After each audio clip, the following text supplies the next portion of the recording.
Olá, estamos aqui para mais um programa As Pessoas Inspiram pela Vale TV. E hoje, a gente vai dar um passeio lá para a Coreia do Sul para conversar com uma queridona, a Aline Corso, ela que vai nos contar um pouquinho sobre o que ela está fazendo nessa bela cidade, nesse belo país, né? E também com a pauta da tecnologia, das artes e tudo mais. A Aline, na verdade, eu já vou chamar ela aqui, já vou fazer uma breve apresentação. Seja bem-vinda, Aline. Bom dia, boa tarde, boa noite. Bom dia, Brasil. Boa noite, Coreia. Tudo bom, Eliane? Tudo ótimo.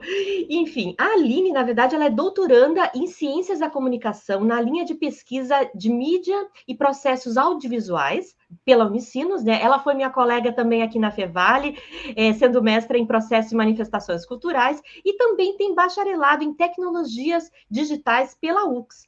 Também integra o grupo de pesquisa de audiovisuais e tecnocultura, tem experiência nas áreas da comunicação e artes, interesses pela temática de tecnocultura, comunicação digital, arte e mídia, economia criativa, já atuou também como professora nas áreas de graduação e pós-graduação, e hoje reside, então, na Coreia, né, ela está finalizando aí o processo dela doutoral, e ela vai contar um pouquinho para nós dessa história, né? Como é que tu foi parar na Coreia do Sul, Aline? E já Essa começa aqui viagem. essa viagem, né, para o outro lado do mundo, né? Então, já vou te engatar aqui a primeira pergunta. Como é que foi essa tua ida para a Coreia, né? E como é que foi a tua trajetória, Aline, com relação a essa parte da cultura, das artes, né? E tecnologia? Como é que foi isso para você? Perfeito. Então, primeiramente, muito obrigada por me convidar para esse teu programa muito legal e bom te rever, né? Depois de tanto tempo, né? Essa pandemia que nos distanciou um pouco, né? É Comentou que a verdade. gente foi colega de mestrado. Ai, que tempo bom, né? Dá uma saudade. Maravilhoso. Nossa, Maravilhoso, boas né? ótimas lembranças, né, Aline? Nos trouxe até aqui, que legal. É verdade. Então, Eliane, vou dar um resumo assim da minha trajetória, né? Para começar a falar, eu tenho que puxar um pouco da minha infância. Né? Quando eu estava no ensino fundamental, acho que ali pela quarta, quinta série, o meu colégio ele tinha o hábito, o costume, né, de levar os alunos uma vez por ano no Museu de Ciências da PUC. Eu sou de Caxias do Sul, né? E levava a gente para lá uma vez por ano. E eu ficava encantada, né, com a interatividade. Tu já foi lá, eu acho, né? Os ouvintes Sim, também. sim, maravilhoso. Quem Quem não não foi, foi eu tem que ir, né? recomendo. De todas Com as certeza. idades, de todas as idades é uma experiência incrível. E me marcou muito uma coisa em específico. Eu chamo coisa porque na época eu não sabia o que era. Era como se fosse um vôlei digital. Era na parede, uma projeção, né? Que meio que captava as nossas sombras e daí a gente conseguia jogar bola através das sombras, né? Tipo, eu aqui e lá a bola era virtual, pá, né? O outro pá, pá. E eu, nossa, que coisa mais legal, como que é possível, né? A minha imagem refletida e o jogo acontecendo, né? Enfim, anos depois eu fui entender, né, que era interatividade, né, realidade virtual e outros conceitos mais pesados, né? Uma simulação de um jogo, né?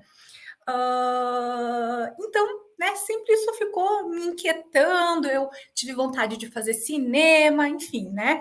Achei um curso na UX, que era o curso ele estava sendo lançado, não tinha nenhuma turma, né? Então eu saí do ensino médio, me matriculei nesse curso meio sem saber o que eu ia fazer da vida, mas como ele tinha palavras-chave cinema, imagem, games, interatividade. Eu falei, não, é isso, né? Tecnologia, arte e criatividade. Eu sabia que essas três coisas eu gostava, mas não sabia exatamente o quê. Aí, durante a graduação, eu comecei a entender o que eram exatamente essas coisas, né? E fiquei maravilhada, né? Participei de iniciação científica, né? Foi aí que eu comecei a ter um gostinho pela pesquisa, né? Trabalhar como artista digital também. Então, eu fiz várias coisas durante a graduação, né? Então, dali eu percebi e me descobri como professora também. Eu venho de uma família de professoras de ensino fundamental e médio, né? Mas eu queria ser professora dessa coisa diferente, né? Era um curso novo, então eu pensava, nossa, é um conhecimento que poucas pessoas têm, vamos contribuir para o mundo um pouquinho, né?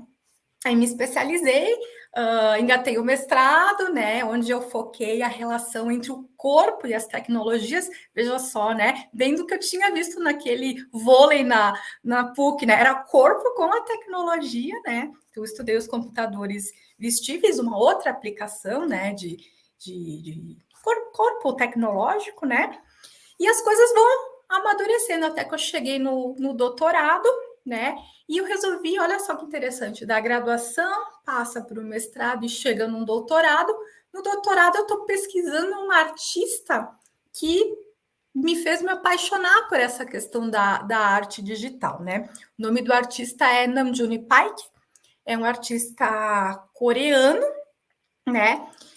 Ou seja, aquilo que eu gostava quando eu era criança, que eu fui descobrindo durante a graduação, e surgiu isso como um nome, como esse artista, o Namjoon Paik, e a partir desse artista Namjoon Paik, eu fui conhecendo outros artistas, deu a volta. Eu chego no doutorado e estou fazendo um retorno, né, ao meu início, né? Se parar para pensar, é o meu início da infância, né? É verdade. E é um ciclo, né, Aline? É muito interessante, né? Porque a gente vai se descobrindo, né? E muitas dessas coisas, eu até estava fazendo um texto no mês passado, na verdade, no Dia da Criança, enfim.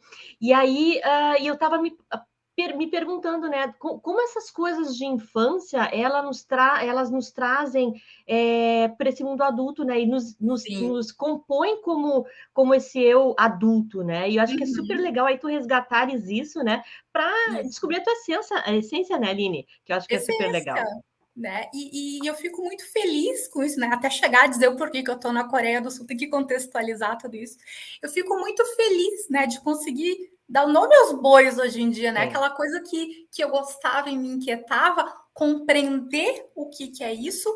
E eu acho que o mais importante na nossa trajetória enquanto pesquisadoras é devolver para a sociedade o nosso com conhecimento, né? A certeza. gente tem que compartilhar conhecimento, não se guarda na gaveta, né? Com certeza.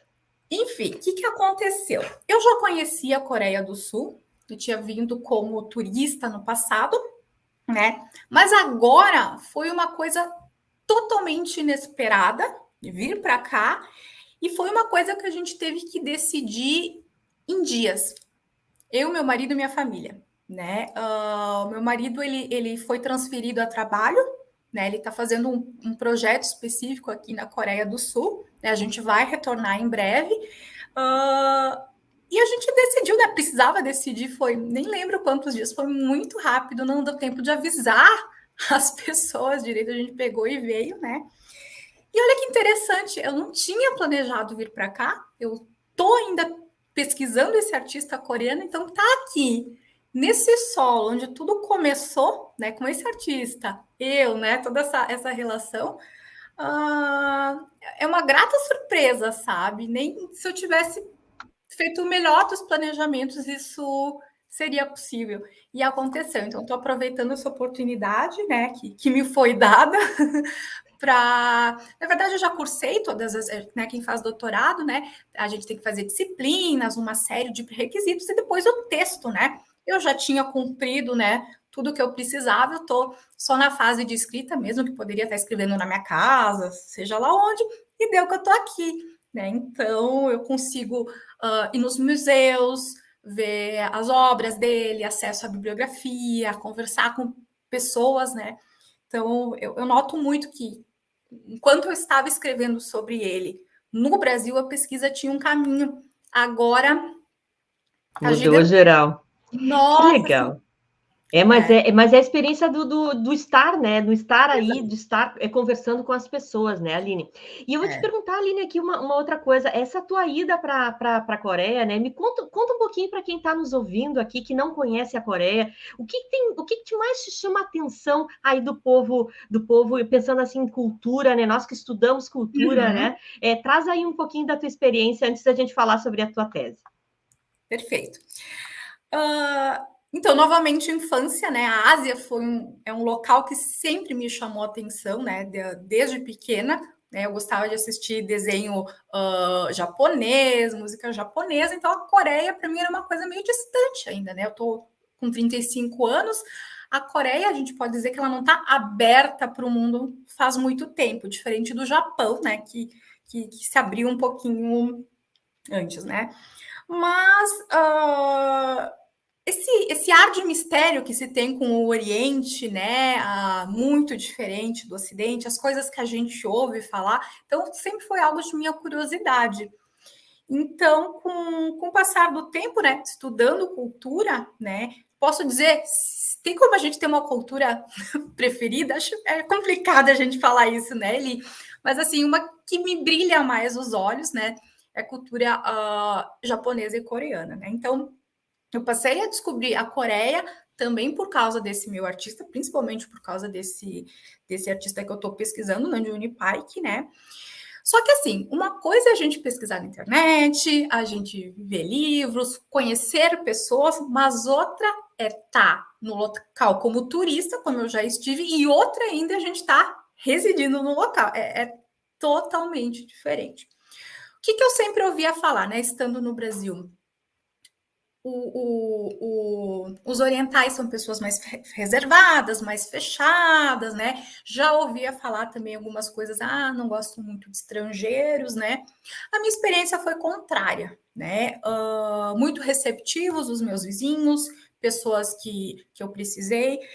Não que a minha experiência reflita todas as outras experiências, né? Mas a minha experiência até o momento foi totalmente positiva, né? Uma receptividade maravilhosa. E a gente, né, ele que estuda cultura, eles são muito orgulhosos da cultura. E isso é muito bonito de ver. Né? Tanto é que agora a gente chama que tem a onda coreana, né? Que a Coreia está muito popularizada no mundo, né? O K-pop, os dramas que estão na Netflix, a culinária, né, vários elementos. E isso, né, fazendo um parênteses, foi um projeto do governo coreano que começou há muito tempo atrás. Eles injetaram dinheiro na indústria criativa do país, sabendo que ia chegar nesse ponto de Psy, BTS, o Parasita ganhando Oscar, as produções da Netflix. Foi algo planejado, algo muito inteligente, né? Então, com esses objetos culturais, o país se espalha para o mundo e cada vez mais está vindo mais pessoas. E uma coisinha que eu acho linda, linda, linda, tem um castelo aqui. Eu amo, voltando, né? Por que eu gosto muito daqui? Esse contraste do antigo com o novo. Esse castelo é numa área bem central, é o Castelo Gyeongbokgung. Ele é, nossa, eu não vou conseguir falar a data, mas de séculos passado. E ele tá numa avenida assim que tu vê o prédio da Microsoft do lado, todo refletido de vidro, e tem embaixadas perto. E um negócio ali no meio lindo, maravilhoso. E eles têm os guardas que usam roupa típica, então tem a troca da guarda. E telão assim de LED de sei o quê, 50 metros. É um contraste muito interessante. Eu acho que a Coreia consegue equilibrar muito bem nessa alta tecnologia com a tradição. Eles valorizam muito esse processo de atualizar as coisas, mas também manter a tradição. É muito legal. Eles são. É muito legal. E do lado desse castelo, só uma coisinha, tem várias lojinhas onde tu consegue alugar a roupa típica deles para tu se trajar. E daí, quando tu entra nesses castelos, tu não paga entrada porque tu tá com aquela roupa. Eles sentem muito orgulho. Eles gostam muito de ver estrangeiro apreciando, né? Se tu come a comida deles, eles ficam muito felizes também. Então, é muito legal isso, né? Acho que é um conhecimento que tu adquire cada dia uma coisa nova, né? Eu já tive em outros países, mas não sei se é por gosto mesmo, que eu gosto da cultura oriental, mas eu me sinto muito, muito em casa aqui, embora bastante diferente na barreira linguística, mas eu me sinto muito, muito em casa aqui.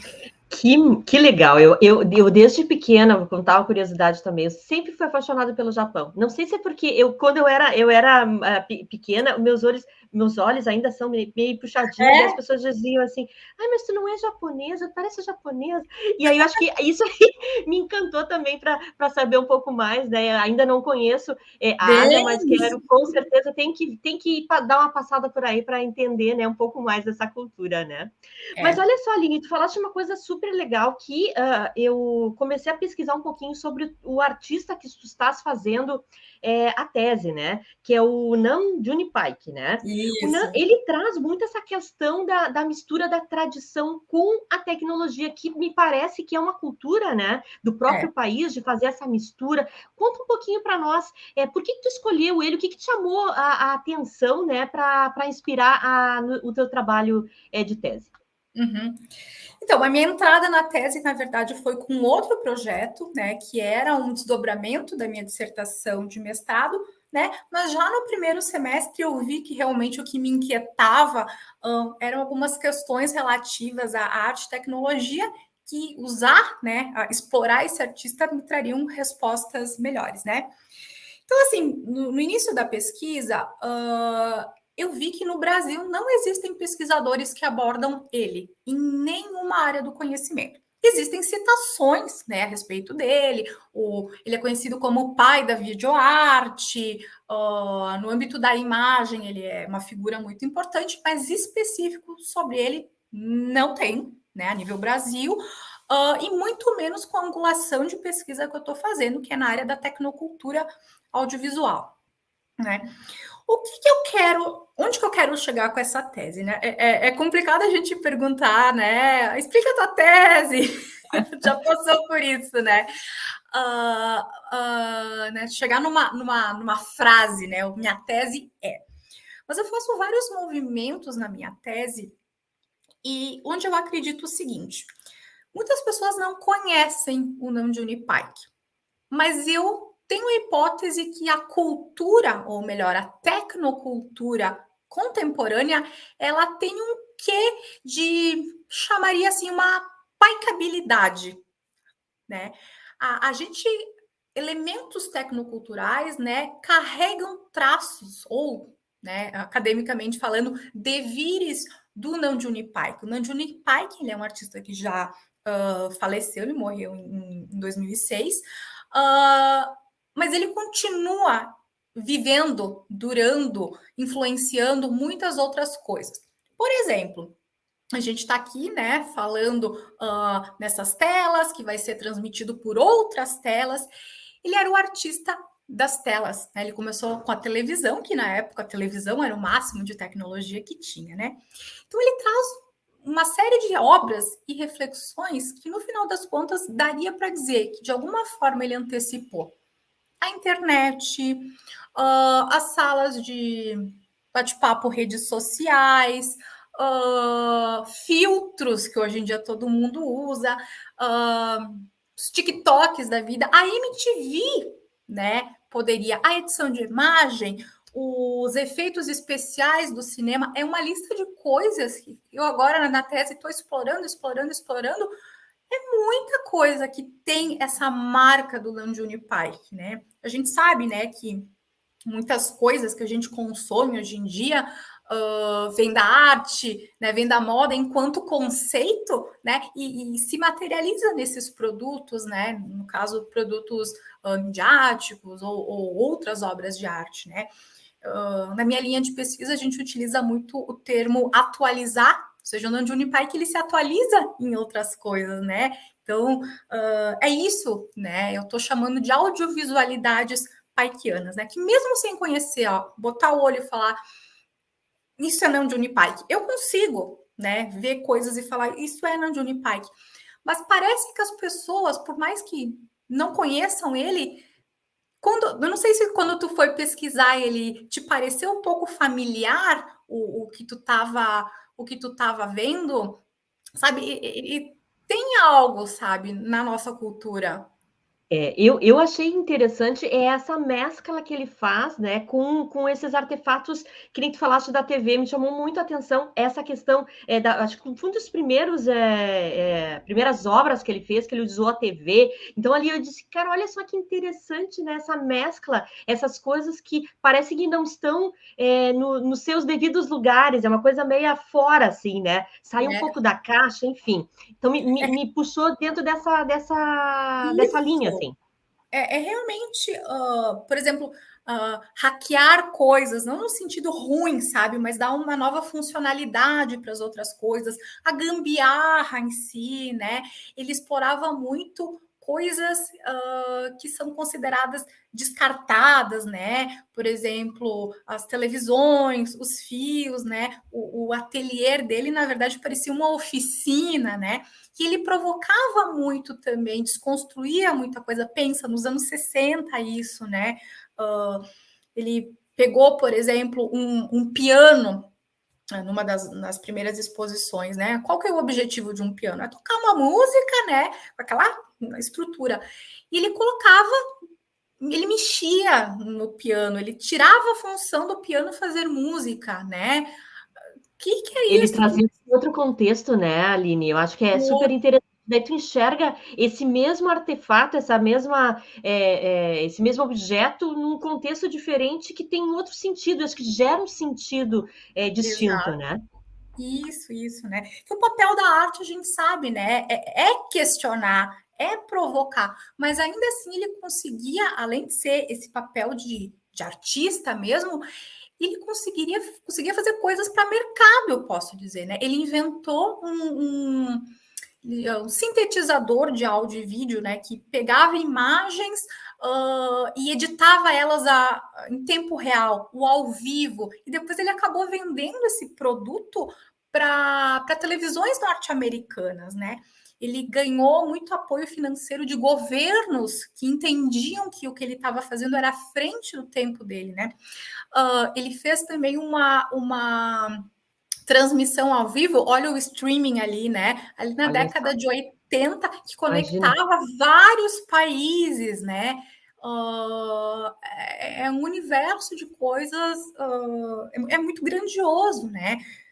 Então, assim, tem vários outros artistas com um papel muito expressivo na história da arte, mas eu decidi, né, a gente faz escolhas no doutorado, né, dada essa minha predileção pelo tema em si, né, e também, né, como eu falei anteriormente, contribuir para a sociedade nesse sentido, trazer para o Brasil essa discussão, né, e o meu olhar é para ambientes online, né? Tive que fazer um recorte, eu não poderia ver Nam June Paik em tudo, então eu quero ver como que ele está se atualizando, né, nos ambientes online.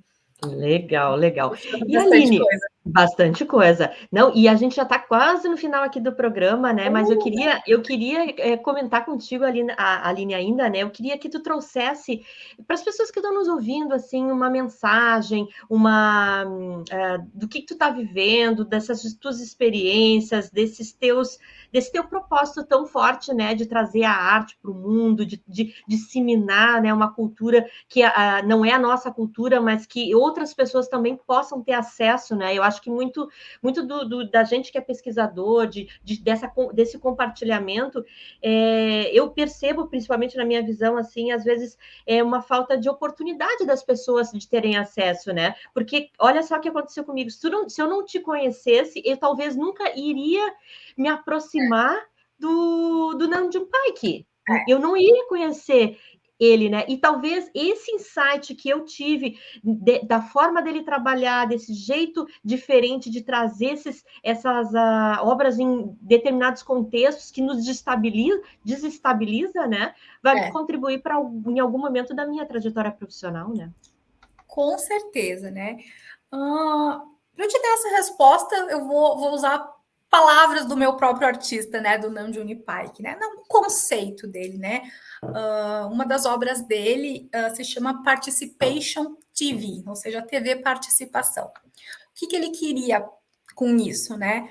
Falar que as obras de arte não são feitas para ficarem na perspectiva dele, né? Somente no espaço de museu. Sim, no museu é importante, mas para além do museu, ele abrir as obras de arte dele. Ou seja, eu acho importante nós, como pesquisadores, ele como artista e outras pessoas que compartilhem da nossa ideia, realmente compartilhar, participar, né? E eu acho que só há um avanço no conhecimento, na sociedade, né? Se a gente compartilhar, colaborar e com isso tudo gerar algo, né? Hoje em dia está muito há um tempo já, né? Os memes da internet, por exemplo. Né? O que é um meme? Não é somente uma coisa engraçada da internet, né? Um remix de alguma coisa. É tu pegar algo que já existe, mexer, deixar a tua marca e devolver para o mundo, né? Então, seja através da academia, que a gente é um pouco mais formal nos nossos escritos científicos, mas também a popularização da ciência, penso eu, né? Da gente tentar traduzir isso para a sociedade de uma maneira mais entendível, né? É importante a ciência, né, a nível doutoral, mestrado, enfim, ela é importante, né?